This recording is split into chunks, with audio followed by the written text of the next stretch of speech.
Est-ce que ton humeur dépend de comment va ton business? Une mauvaise semaine de chiffres et tu te sens nul. Un commentaire négatif d'une cliente et tu le rumines pendant 3 jours. Un lancement qui ne décolle pas comme prévu et tu remets en question tout ce que tu fais, tout, absolument tout. Si la réponse est oui, ce que je vais te partager aujourd'hui te concerne. Note ceci, ce n'est pas ton business qui vacille, c'est toi. Et si je te disais que c'est précisément ça qui empêche ton business de grandir vraiment? Bonjour et bienvenue sur ma chaîne Neurobio. Si on ne se connaît pas encore, je m'appelle Estelle, je suis neurobioénergéticienne et j'accompagne les femmes entrepreneurs dont le système interne ne suit plus ce qu'elles sont en train de construire. Ou c'est là où il y a un décalage entre ce qu'elles montrent et ce qu'elles ressentent. Et avant d'aller plus loin, j'ai préparé un test gratuit, 7 questions, moins de 10 minutes, qui te permettent de mesurer exactement ton niveau de tension décisionnelle. Le lien est en description, tu peux le faire juste après avoir visionné cette vidéo. Alors, aujourd'hui, changement de décor, je vous fais cette vidéo depuis la belle plage de Montchoisy, derrière, à l'île Maurice, où je suis expatriée depuis 9 mois maintenant. Et puis, ça, c'est l'un des avantages d'être à son compte et de pouvoir travailler en distanciel de n'importe où dans le monde.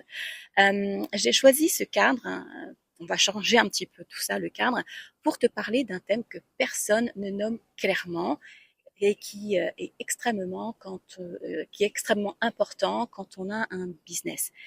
Et c'est un mécanisme qui coûte très cher en argent, en énergie et en expansion. Reste bien avec moi jusqu'à la fin. Ce que tu vas apprendre dans cette vidéo va changer le regard que tu as envers toi-même. Pour commencer, je vais te décrire quelques scénarios que tu as, je le sais, déjà vécu. Même moi, je te rassure, je fais partie intégrante du lot. Et comme toujours, je vais te demander d'être honnête avec toi-même. Quand une cliente te dit qu'elle est déçue, qu'est-ce qui se passe chez toi? Dans un premier temps, tu le gères professionnellement, oui, tu réponds, tu trouves une solution, ça c'est ce que tu fais et c'est complètement logique, c'est normal. Mais à l'intérieur de toi, qu'en est-il en fait? Que ressens-tu? Est-ce que tu le prends comme une information sur ton service ou alors est-ce que tu le prends au contraire comme un jugement sur toi?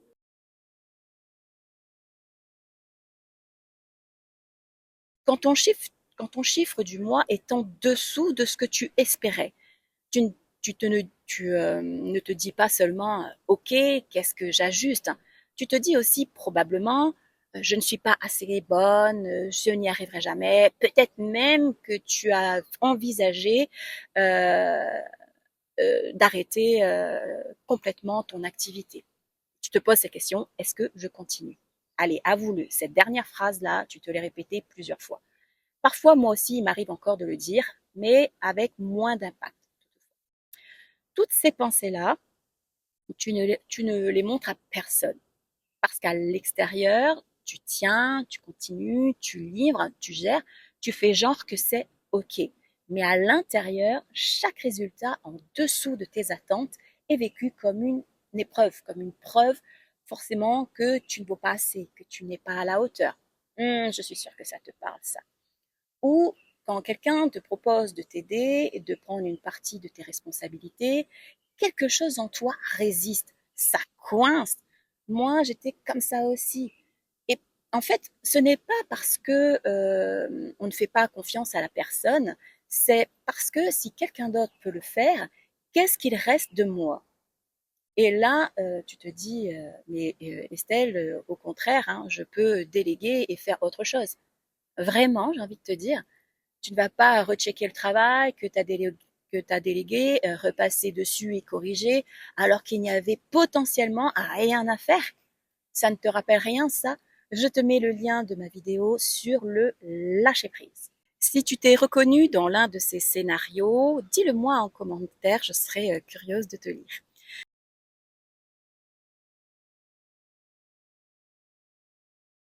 Ce que je te décris là a un nom en psychologie. Ça s'appelle la fusion identitaire. Tu t'identifies à ton business. Je te vois venir avec tes grands sabots et me dire, mais c'est normal, c'est mon business. Qu'est-ce que tu nous racontes là? Écoute la suite, tu vas comprendre. Dans le monde de l'entrepreneuriat, c'est l'une des forces les plus silencieusement destructrices qui existent. Ça, je suis sûre que tu ne le savais pas. Pas parce qu'elle te fait moins t'investir, bien au contraire. Tu t'investis trop. Le problème, c'est que tu ne peux plus prendre de recul. Et sans recul, tu réagis, tu décides, tu protèges, tu ne construis pas. Tu subis ton business au lieu de le piloter. Voilà ce que ça produit concrètement.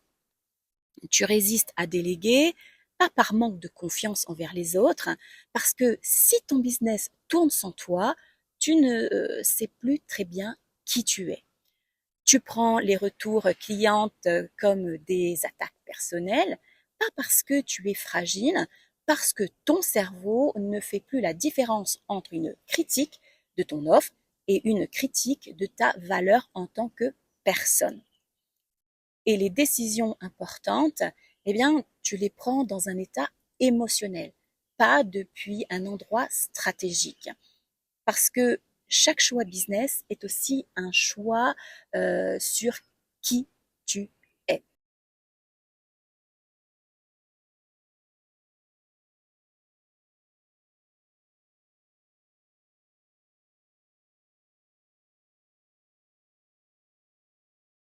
Et il y a quelque chose de particulièrement pervers dans ce mécanisme. Il s'intensifie exactement au moment où tu as le plus besoin de penser clairement. Quand ton business traverse une période difficile, quand les chiffres ne suivent pas, quand une cliente part, eh bien, c'est là que la fusion s'active le plus fort. C'est là que tu deviens le moins capable de voir juste. Et c'est là que tu prends les décisions qui vont coûter le plus cher. Les entrepreneuses à succès qui réussissent ont un point commun. Elles ont appris à faire une chose fondamentale: séparer leur business de leur identité, de qui elles sont. Elles ne s'identifient pas à leurs produits. Elles séparent valeur et produit. Tu n'es pas ton offre. On a trop tendance souvent à l'oublier. Je vais te parler de ce que j'ai vécu au début de mon parcours entrepreneurial en 2019, où mon business et moi, on ne faisait plus qu'un. Un peu comme un couple, en fait. C'est l'image qui m'est venue à ce moment-là. Pas de façon poétique, mais de façon épuisante. Quand ça allait bien, je me sentais puissante, légitime, à ma place. J'étais en mode up. Quand ça allait moins bien, je ne dormais plus correctement. Je remettais tout en question. Pas juste la stratégie, mais moi, qui j'étais, ce que je valais. Je me souviens d'une conversation que j'ai eue avec mon conjoint où il a remis en cause, euh, en question, un aspect de mon approche. Pas méchamment, mais avec beaucoup de pertinence même. Mais j'ai passé la conversation à me défendre, pas à écouter, pas à intégrer l'information, à me défendre. Parce que dans ma tête, critiquer mon travail, c'était me critiquer moi. Et en plus, venant d'un proche, c'est déstabilisant et frustrant. On n'entend pas de la même façon qu'avec une tierce personne. Je ne défendais pas mon business, je me défendais moi. Et après cette conversation, j'ai mis du temps à redescendre, à retrouver un endroit calme en moi. J'ai cogité, tourné en boucle dans ma tête. Ma productivité était en berne, mes décisions étaient floues. Je restais centrée sur moi au lieu de faire avancer mon business. Et ça, je le payais. Pas en douleur émotionnelle seulement, mais en temps, en argent, en expansion bloquée. Parce qu'une entrepreneuse qui fonctionne depuis sa blessure identitaire ne peut pas prendre les décisions justes. Elle prend des décisions qui la protègent. Et ce n'est pas la même chose. Maintenant, parlons argent. Parlons concrètement. Quand ton identité est fusionnée à ton business, tu ne tarifies pas depuis ta valeur, tu tarifies depuis ta peur d'être rejeté. Donc, tu baisses ton prix, pas parce que c'est stratégique, mais parce que non ferait trop mal. Tu ne délègues pas vraiment. Donc, tu restes coincé à un niveau d'activité que toi seul peux tenir, peux contrôler, peux maîtriser. Tu stagnes. Et ce niveau a un plafond. C'est ton plafond interne. Tu ne prends pas les risques qui feraient vraiment grandir ton business parce que si ça échoue, ce n'est pas juste un projet qui échoue, c'est toi qui échoues. Tu agis depuis la peur de perdre, la peur de faire faillite. Or, c'est de l'échec que naissent les formidables opportunités où tu peux rebondir et créer quelque chose de beaucoup plus grand. Tu ne peux pas scaler un business quand tu t'es confondu avec lui. C'est pas possible, ça n'a pas de sens. Et le cycle ressemble à ça. Tu travailles beaucoup, énormément même, ton business grandit, mais lentement, lentement. Tu sors même les rames, trop lentement par rapport à ce que tu y mets comme énergie et comme temps. Tu te demandes ce qui ne va pas. C'est normal de te poser la question. Alors tu fais la course. Tu cherches la bonne stratégie, la bonne offre, le bon angle, le bon format ou la bonne formation marketing qui va t'aider à scaler. Oui, ça va t'aider.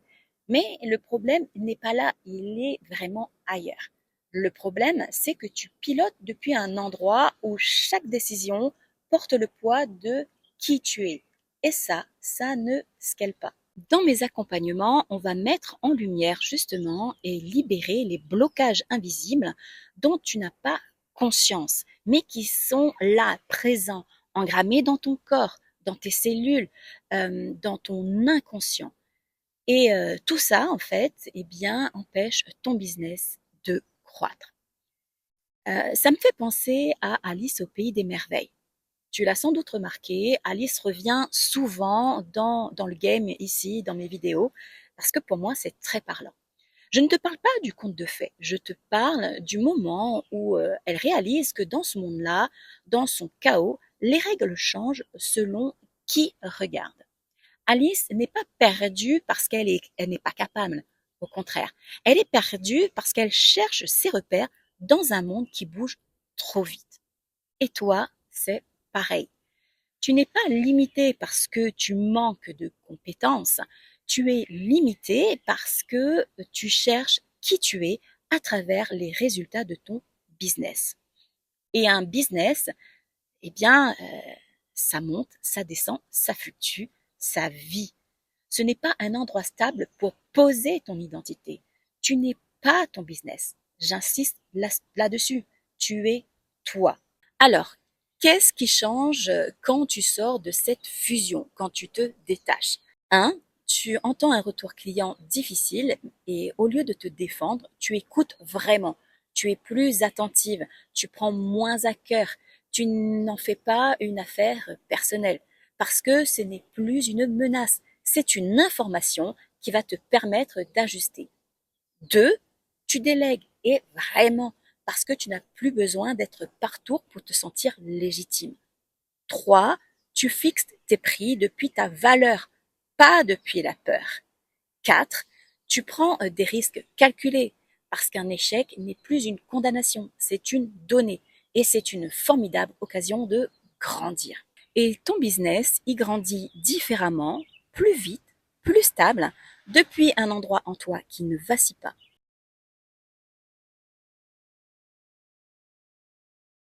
Ce n'est pas du développement personnel pour se sentir mieux, c'est du dev perso, stratégie, business.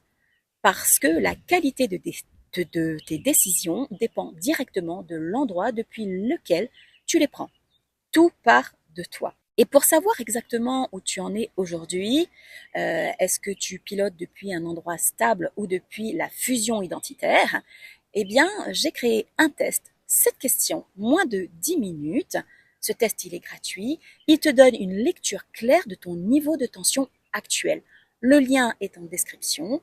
Fais-le juste après cette vidéo parce que Tant que tu ne vois pas le mécanisme en toi, eh bien, tu ne peux pas le dénouer, tout simplement. Et puis, si en écoutant cette vidéo, tu t'es reconnu, pas juste un peu, mais vraiment dans sa globalité, si tu sais au fond de toi que ton humeur dépend de comment va ton business, que chaque résultat en dessous de tes attentes te fait douter de qui tu es, que tu pilotes depuis un endroit qui t'épuise au lieu de te porter, ce n'est pas une fatalité, c'est un mécanisme. Et les mécanismes, eh bien, tout simplement, ça se dénoue. Il y a un lien en description pour un appel premier pas avec moi juste en dessous. On regarde ensemble ce qui se joue, ce qui freine ton expansion, pas en surface, en profondeur. On descend dans le terrier. Cet appel n'est pas pour tout le monde. Il est pour les femmes qui savent que quelque chose doit changer. Pas dans leur stratégie, mais dans l'endroit depuis lequel elles pilotent tout ça. Tu as choisi l'entrepreneuriat pour être libre, heureuse et épanouie, pas pour t'épuiser, ni te sacrifier, ni te tuer à la tâche. Si ce que je viens de te partager résonne en toi, pense à mettre un pouce, ça m'encourage à créer plus de contenu. Abonne-toi à la chaîne si tu veux continuer à explorer ça ici, la régulation interne, les schémas répétitifs, les peurs inconscientes qui te freinent. Et puis on voit chaque semaine, on va un cran plus loin sur ce qui se joue vraiment derrière les performances de ton business. Et puis dis-moi en commentaire, est-ce qu'il t'arrive de prendre les résultats de ton business comme un jugement sur toi? C'est intéressant tout ça. Je lis tout et je te réponds. Et puis à très vite pour la prochaine vidéo. Et d'ici là, prends soin de toi et de ton business.